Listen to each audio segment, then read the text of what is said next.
जो प्रेस वार्ता है ये बहुत ही एक अहम विषय है और एक मुद्दा जो कि राष्ट्र को, देश को समझना चाहिए कि भाजपा, ये जो महंगाई और भाजपा और ये खरीद फरोख्त का जो कारोबार चल रहा है और ये अपने उद्योगपति जो मित्र हैं उनको जो रेवड़ियां बांटी जा रही है और ये जो बैंक से राइट ऑफ और लोन्स को वेव ऑफ करने का धंधा चल रहा है, तो इसी के विषय में आज की प्रेस वार्ता है। और मैं आज की प्रेस वार्ता में मेरे साथ जिला के अध्यक्ष हमारे जेडी चौहान जी और प्रदेश अध्यक्ष सुरजीत भाई हैं।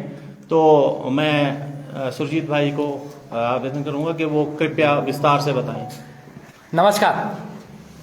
आज मैं प्रदेश की जनता और पूरे हिंदुस्तान की जनता को एक मैसेज देना चाहता हूं।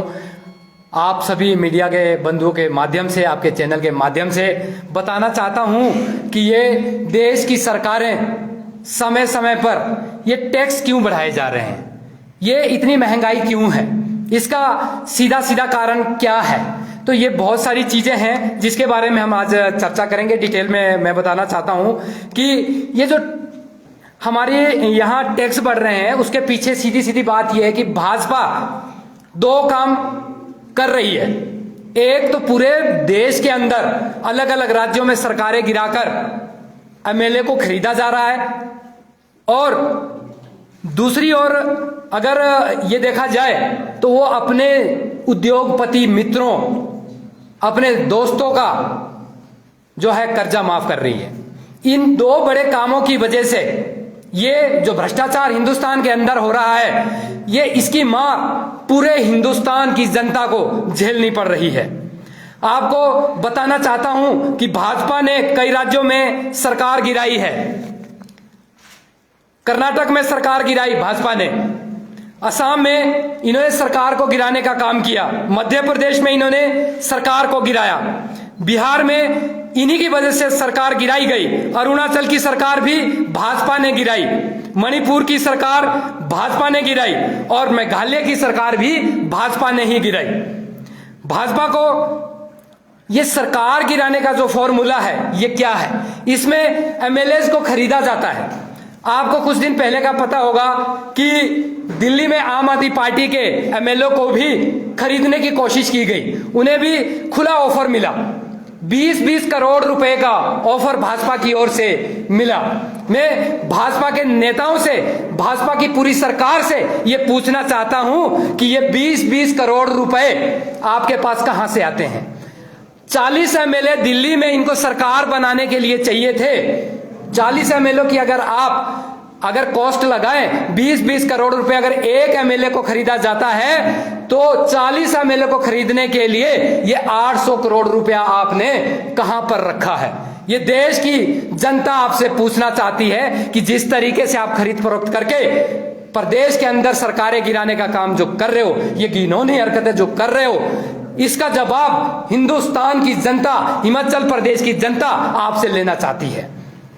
अगर पूरे देश में एमएलए के हिसाब से लगाया जाए जहां जहां पे इन्होंने सरकारें गिराई, तो ये टोटल 277 एमएलए इन्होंने आज तक खरीदे हैं। 20 करोड़ की अगर एक एमएलए की कीमत लगाई जाती है, जैसा कि ऑफर दिल्ली में आम आदमी पार्टी की एमएलए को मिला, उस हिसाब से भी अगर 277 लोगों के खरीदने की अगर बात की जाए तो 5500 करोड़ रुपया ये कहां से आया और कहां इन्होंने ये पैसा कैसे खर्च किया और कहां से लगाया। इतना पैसा भाजपा के पास कहां से आया। और 800 करोड़ अगर दिल्ली की सरकार को गिराने के लिए जो ये देने की बात कर रहे थे, तो ये 63,000 करोड़ का जो पैसा है वो किसका पैसा है, भाजपा के पास ये पैसा आया कहां से। ये सीधी सीधी बात है कि जब इन्हें एमएलए खरीदने होते हैं तो ये टैक्स लगाते हैं।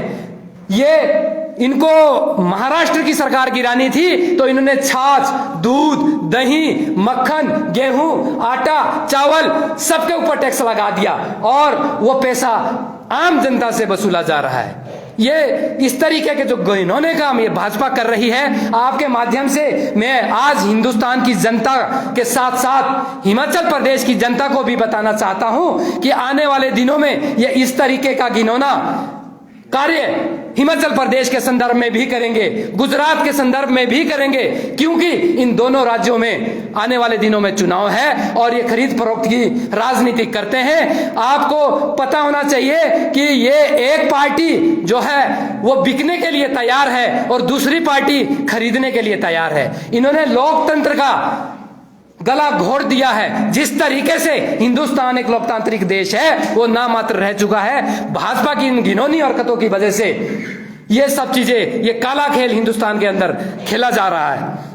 तो मैं आज देश में जो महंगाई है वो इसका सीधा सीधा असर देखने को मिल रहा है कि जब आप इस तरीके के टैक्स लगाएंगे तो टैक्स की वजह से महंगाई बढ़ती है। महंगाई इतनी चरम पे है कि आज आम आदमी का जीना बदहाल हो गया है, बुरा हो गया है, वो जी नहीं पा रहा है। अगर कंपैरिजन करें, अगर हम लोग देखें 2014 में तेल का क्या रेट था, पेट्रोल का रेट 56 रुपए था, आज देखिए आप 110 के आसपास चला गया है। अगर तेल, खाने के तेल की अगर बात करें, सरसों के तेल की अगर हम बात करें, 70 रुपए लीटर हुआ करता था 2014 में, आज 170 रुपए का हो गया। वही अगर डीजल की बात की जाए तो डीजल भी सस्ता हुआ करता था, आज 90 रुपए के आसपास हो चुका है। सीएनजी की अगर बात करें कि 2014 में 35 रुपए का किलो का रेट हुआ करता था, आज 75 रुपए के आसपास है।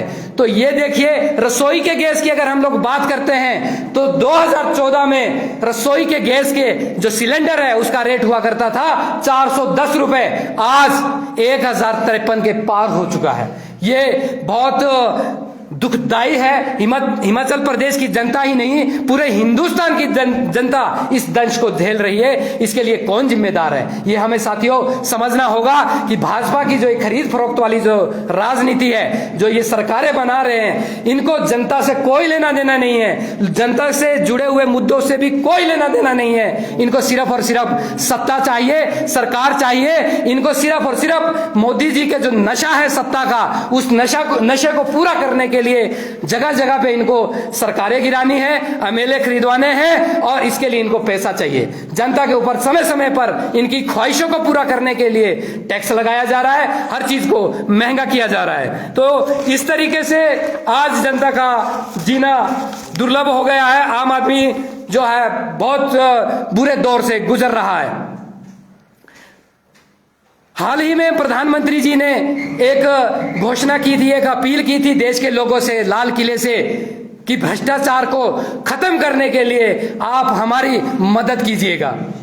इसी के चलते हमारे राष्ट्रीय संयोजक और दिल्ली के मुख्यमंत्री श्री अरविंद केजरीवाल जी ने इनसे पूछा कि अगर आप चाहते हैं और आपकी बात अगर सही है, सही मायने में आप हिंदुस्तान से भ्रष्टाचार खत्म करना चाहते हैं, तो हमारे कुछ सवाल है, आप उन पर ईडी और सीबीआई की रेड करवाकर उसकी जांच करवाए। इन्होंने जो हर बार एमएलए को खरीदने का जो इनका षड्यंत्र है, एक ही तरीका है, एक ही तरीके से ये एमएलए खरीदवाते हैं। पहले उनके ऊपर सीबीआई और ईडी की रेड करवाते हैं, उसके बाद उनको खरीद के उनको डराकर अपनी पार्टी के साथ मिलाते हैं। ऐसी कौन सी इनकी पवित्र गंगा जल ये पार्टी है, या ऐसा कौन सा इनके पास वॉशिंग पाउडर है कि जो इनकी पार्टी में चला जाता है वो बिल्कुल प्योर और पवित्र हो जाता है, वो भ्रष्टाचार मुक्त हो जाता है, उसके ऊपर से भ्रष्टाचार के सारे केस खत्म हो जाते हैं। और जिस तरीके से प्रधानमंत्री नरेंद्र मोदी जी ने लाल किले से जो आह्वान किया था इस भ्रष्टाचार को खत्म करने के लिए, उस बात को लेकर मैं बताना चाहता हूं कि हमारे चुनिंदा जवाब जो आपसे पूछे थे, उसका सवाल, उन सवालों का जवाब आप लोगों को देना पड़ेगा।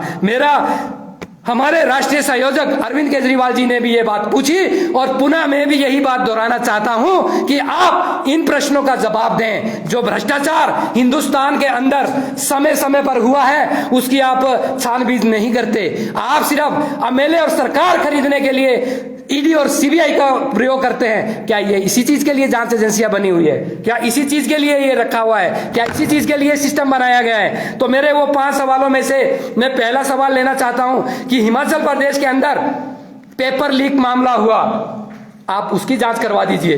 आपने आज तक कोई उचित कार्रवाई नहीं की, कोई मोटी यहां पर कार्रवाई नहीं हुई जिसकी वजह से जो दोषी है वो जेल में गए हो। कोई बड़ा भ्रष्टाचारी इसमें जेल में नहीं गया है। अगर आप भ्रष्टाचार को वाकई में ही और असलियत में ही खत्म करना चाहते हैं तो जिन्होंने हिमाचल प्रदेश के अंदर जो ये पेपर लीक का मामला हुआ उसको अंजाम दिया, उन लोगों को जेल में डाले। दूसरी बात, गुजरात में 22,000 करोड़ की ड्रग्स पकड़ी गई। एक बड़े उद्योगपति के जहाज में 22,000 करोड़ की ड्रग्स पकड़ी गई, जो केस आज कहीं भी रजिस्टर नहीं हुआ। आप अगर भ्रष्टाचार को खत्म करना चाहते हैं तो ईडी और सीबीआई की रेड उस जहाज के ऊपर डलनी चाहिए जिस जहाज में ये 22,000 करोड़ की ड्रग्स देखी गई, पकड़ी गई। अगर आप भ्रष्टाचार को असलियत में खत्म करना चाहते हैं तो गुजरात के अंदर जो 50 से ज्यादा लोगों की अभी जहरीली शराब पीने से मौत हुई उसकी जांच करवाइए। सीबीआई और ईडी को वहां पे रेड करवाइए, क्योंकि पिछले 27 साल से गुजरात के अंदर आपकी सरकार है। वहां पे तो आप छापे नहीं करवाते, आप छापे करवाने के लिए लगे हैं आम आदमी पार्टी की लोगों के ऊपर, आम आदमी पार्टी के एमएलए और मंत्रियों के ऊपर। क्यों? क्योंकि आम आदमी पार्टी इस बार गुजरात और हिमाचल प्रदेश में इलेक्शन लड़ रही है। यह चीज आपको सामने आती है कि सत्ता की कुर्सी आपके पाले से दूसरे के पाले में ना जाए। आपका यह मकसद है, आपका भ्रष्टाचार को खत्म करने का मकसद नहीं है। तो क्या जो ऑपोजिशन में बैठे नेता हैं सिर्फ और सिर्फ ईडी और सीबीआई उन्हीं के ऊपर रेड डाल सकती है, या उन भ्रष्टाचारियों के ऊपर भी जो समय समय पर भ्रष्टाचार कर रहे हैं? मेरा चौथा प्रश्न है कि बुंदेलखंड के अंदर जो एक्सप्रेस बनाया गया था उसका उद्घाटन माननीय प्रधानमंत्री नरेंद्र मोदी जी ने किया और 5 दिन बाद वो पूरा का पूरा रोड धंस गया। अगर जांच करवानी है, अगर आप चाहते हैं कि भ्रष्टाचार को हिंदुस्तान से मिटाना है तो आप बुंदेलखंड के इस मामले की जांच सीबीआई और ईडी से करवाएं। 5वें नंबर पे मैं पूछना चाहता हूं कि बड़े उद्योगपतियों का जो 10.72 करोड़ रुपया, लाख करोड़ रुपया जो मित्रों का, जो दोस्तों का, जो बड़े उद्योगपतियों का, अरबपतियों का जो माफ किया गया है उसकी जांच बिठाइए। क्योंकि उन लोगों ने भाजपा को चेक के माध्यम से करोड़ों रुपया चंदे के रूप में दिया है, चेक के माध्यम से। एक बार फिर से दोहरा रहा हूं कि चेक के माध्यम से भाजपा को करोड़ों रुपया चंदा के रूप में दिया है। अगर आपको जांच करवानी है, यदि आपको भ्रष्टाचार को खत्म करना है, यदि आपने भ्रष्टाचार मुक्त ये हिंदुस्तान को बनाना है, तो आप उन लोगों की जांच करवाएं जिन्होंने भाजपा को चेक के तौर पे अरबों रुपए, करोड़ों रुपए के जो है चेक दिए हैं। तो ये मेरे 5 प्रश्न थे कि यदि प्रधानमंत्री नरेंद्र मोदी जी इस भ्रष्टाचार को खत्म करना चाहते हैं तो आप रेड इन लोगों पे करवाएं जो भ्रष्टाचार में संलिप्त है, ना कि उन लोगों पे जो देश में जो अच्छी एजुकेशन लाने के लिए काम कर रहे हैं, ना कि उन लोगों पर जो देश में अच्छा स्वास्थ्य देना चाहते हैं, आप उनके ऊपर रेड करवा के रोकना चाह रहे हैं। ये तानाशाही है। इस तरीके से आप भ्रष्टाचार को रोकेंगे तो ये इस तरीके से है। आप बंधुओं, आप मित्र, जितने भी हमारे पत्रकार बंधु हैं यहाँ पर, ये आप सबके माध्यम से ये मैं प्रधानमंत्री नरेंद्र मोदी जी और उनके भाजपा के सभी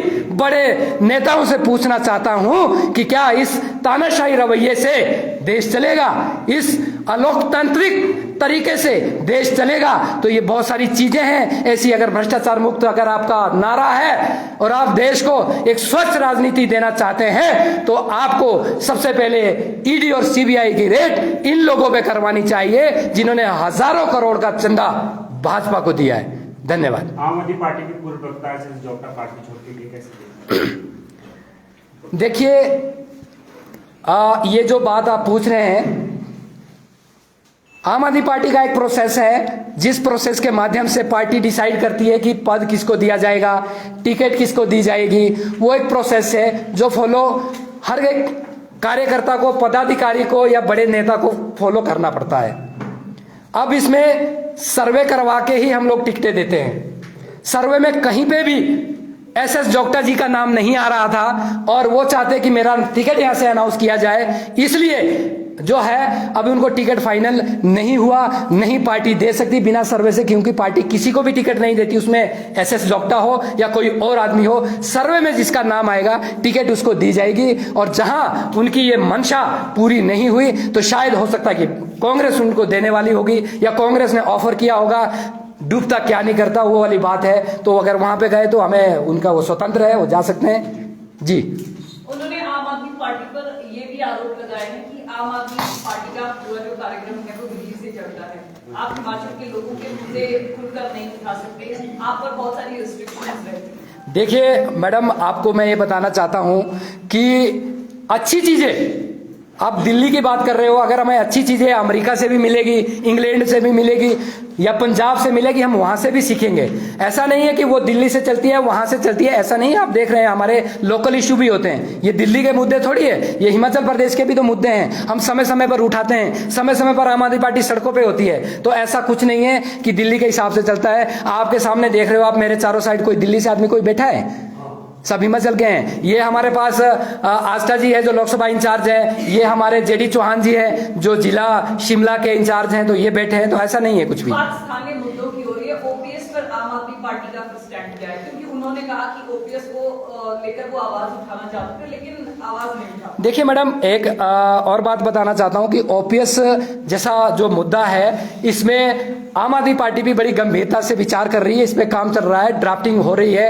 बहुत जल्दी इसमें आपके सामने सारी चीजें बता दी जाएगी जैसे ही ये सब क्लियर हो जाएगा। 31 अगस्त है, तीसरी गारंटी देने आ रहे हैं क्या? चौथी गारंटी चौथी गारंटी देने जी। आ रहे हैं। किस तरीके से देख रहे हैं, क्या तैयारियां की जा रही हैं? देखिए आपको चौथी गारंटी है, एक्चुअली जो तीसरी गारंटी थी हमारी वो समान राशि है सैनिकों के लिए, जो 1 करोड़ रुपए समान राशि की देने की जो बात आम आदमी पार्टी ने की है वो हमारी तीसरी गारंटी है। चौथी गारंटी हमारी कल इसकी घोषणा होगी। आप सभी को पता है कि अभी तक जितने भी चुनाव घोषणा पत्र इन दूसरी रिवायती पार्टियों ने हिमाचल प्रदेश को दिए हैं वो सिर्फ और सिर्फ झूठ के पुलिंदे थे। आप नहीं तो उठा के देख लीजिए। अगर आपको मेरी बात का भरोसा ना हो तो मैं आपको एक होमवर्क देना चाहता हूं कि आप घर जाएं और चेक करें कि 2017 में भाजपा और कांग्रेस ने हिमाचल प्रदेश की जनता से क्या वादे किए थे। 2012 में इन दोनों पार्टियों ने हिमाचल प्रदेश की जनता से क्या वादे किए थे। ये झूठ के पुलिंदे देते हैं, लोगों को गुमराह करते हैं। ये सत्ता के नशेड़ी लोग हैं, इनको सिर्फ सत्ता चाहिए होती है, लोगों के मुद्दों से, लोगों के काम से इनको कोई लेना देना नहीं है। आम आदमी पार्टी एक ऐसी पार्टी है जो बोलती है वो करती है। जो हमने दिल्ली में बोला था वो हमने करके दिखाया। जो पंजाब के संदर्भ में हमने गारंटियां दी, अरविंद केजरीवाल जी ने जो बोला वो पंजाब में आज हो रहा है। और अगले 1 साल में जितने सारे वादे अभी बचते हैं वो पूरे हो जाएंगे। उसी तर्ज पर हिमाचल प्रदेश के लिए भी जो गारंटियां दी जाएगी वो एक तरह से लक्ष्मण रेखा होगी, जो बोला गया है वैसा ही होगा। आप सुरजीत जी, आप सिरमौर से भी हैं, पार्टी को जनजातीय दर्जा देने के मामले में आप क्या विचार रखते हैं? देखिए मैं बताना चाहता हूं कि आम आदमी पार्टी जाति, रंग, भेद, वर्ग, क्षेत्र, धर्म की राजनीति नहीं करती। हमारे यहाँ पे सबके लिए, सबके विकास के लिए आम आदमी पार्टी एक इकलौती पार्टी है जो किसी से कोई भेदभाव नहीं करती। मिलना चाहिए या फिर नहीं?